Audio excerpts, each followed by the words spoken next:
back. We're visiting today again with Rob Roy, who's the Chief Investment Officer and co-leader of environmental and sustainability for Advent Health. And we've been talking about all the wonderful things they're doing and the mission of Advent Health. I told you that going back and read a number of interviews that you've done and just fascinated with them. And one of the ones I loved was the one that you and Marisa Faribaugh provided for the Wall Street Journal as Q&A. Advent Health leaders discuss a mission-driven approach to climate change. And in that, you identified, and I'm quoting here, identifying your purpose and embrace it from the highest levels in your organization. Commit yourself to learning because there's a lot to learn as a starting point. Form strategic partnerships with your peers in your sector, industry, and trade associations, and build a plan so that you're focused and intentional about how you approach decarbonization. And I think that goes back to your mission statement as well and ties into that. But you've accomplished so much. Looking ahead, what are the next steps in your plans for decarbonization? So I'm going to say there's two big categories. One is I want to walk you through the framework of issues. And then the second one, I think, is shifting to voice. So by the framework, what I mean is we think about the impacts that we're having to the planet, and I would roughly categorize those as emissions, waste, and water. We've measured all three, and we're starting to make some decent progress on emissions. Right.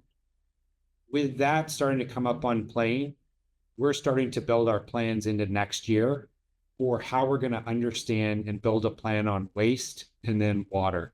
Because all three are important, but we felt like emissions was the place to start. I think the work in that space carries us several years into the future. But on the other side of the framework, even if we had all of that accomplished, the world is going to continue to have an impact on us. And so there's three main areas that I see us needing to be prepared for. One is what I call infrastructure, because we operate from 1,000 addresses today. Every one of those is under physical threat from climate change. There's going to be higher insurance costs, physical robustness that needs to be thought about. We're a company that's growing also through mergers and acquisitions. And so incorporating climate readiness into things like merger and acquisition thinking and how we put those plans together needs to be built in. And then the third part of infrastructure is we spend between $1 to $2 billion of capital every year on building new towers or building new hospitals or new facilities, making sure that climate preparedness is in construction and design standards is important. So we've got infrastructure. The second one is there's a growing wave of regulatory compliance and legal issues that are coming towards us. You can see it both from Europe and California, but now it's starting to touch us in the Colorado market, where regulations like Energize Denver and a statewide mandate are asking us to do things different. So we're having to stand up a framework to deal with a growing slate of regulatory. Once you figure out how to deal with that, there's ongoing compliance. And I don't know what it's going to look like, but I have to imagine we're either going to get sued or we're going to have to sue somebody over a climate-related issue. And so I put those three of regulatory, compliance, and legal in a bucket where we ought to be more proactive in building out our approach than reactive. And then the final thing in that side is clinical preparedness. We know that climate change will impact the volume and the case mix of what we're seeing. And we probably ought to be more proactive in understanding what that's going to look like and making sure that we're ready to care for our communities, both in the episodic issues like we saw in Western North Carolina with the last storms that went through there, really impacted our operations and our communities around the Asheville market, but also on a day-to-day basis, where in all different states, as the climate warms up, the people that are working outside are affected first. And so we're going to get a different presentation. And I want to make sure that we're thinking in advance as much as possible about how we're ready. So I know I've given you the first one, which is that we've got this framework of both the impact that we're having on the planet and the impact that the planet's going to have back on us. But honestly, even if we did all of that I just laid out perfectly, we won't accomplish our big goal, which is to care for everyone and care for the planet. We need everyone to do that. And so the second major effort is to use our voice in formats like this, in journal articles and on stages around the world, to tell our story in a way that encourages and engages all health systems and all companies to be about this. It's not hard for people to sense that the world is broken and it's not fixing itself. Each of us wants to do what we can, but individually we feel like we're not having enough impact when we compost at home, when we drive an electric vehicle, when we do any things that we can do individually, we don't feel like we're having enough impact.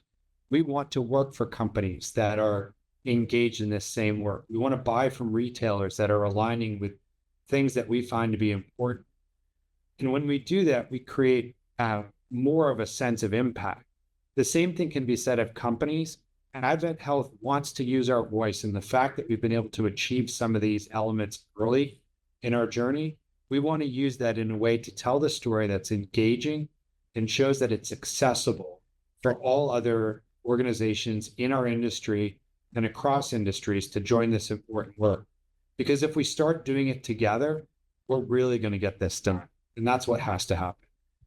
But the other way that this work impacts us is internally, right? We care for people, but we care for people in our communities through people, through our teammates. And as I spoke about, people want to work for organizations that are engaged in work that they find to be valuable. We know that this work is creating positive engagement with our employees. It's likely to help with recruitment, with retention, with engagement. And now that we're in that transition phase from work that corporate leadership can implement to work that will be available throughout the organization, it's been absolutely fantastic to see these individuals come towards us with their ideas in the work that they've done. I had about a year ago a chief nursing officer call me up and want to tell me about her freight farm that she implemented at her hospital. They've got a 40-foot shipping container that's been converted into a hydroponic farm. Oh, cool. And they get about 1,000 head a week of,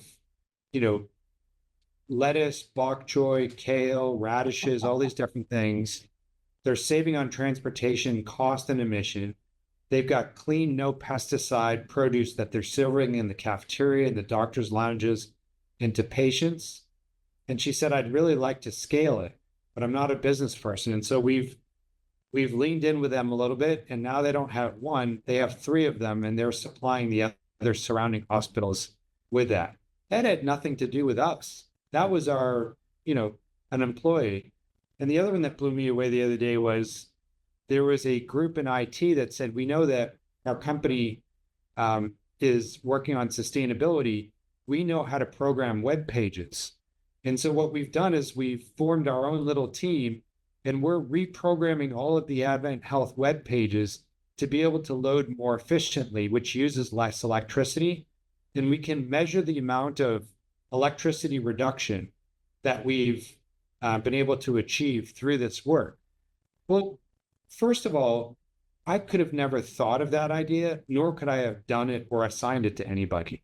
Yeah. But by giving voice to this work from the very top of the house and letting everyone know that it's important, the creativity inside of your own organization and the employee engagement is so cool to see. And I'm just so pleased to have a part to play. Rob, this has been fascinating. And you've got people who are catching the vision of what you're doing and the mission that you're accomplishing. I can tell you from somebody who has been associated with Advent Health, whose parents have been there multiple times, as well have I. But, thank you for all you're doing for our community and also throughout the country. I appreciate it, Bill. This is probably some of the most interesting, challenging, enjoyable work that I've done. Investments plays a good part in the overall equation for not-for-profit healthcare. But this really is a very tangible work that is allowing us to create a new layer of blessing for our teammates and for our communities. And we appreciate the opportunity to share that with you and for your listeners and viewers worldwide. Thank you for what you're doing, Bill. Wonderful. Thank you.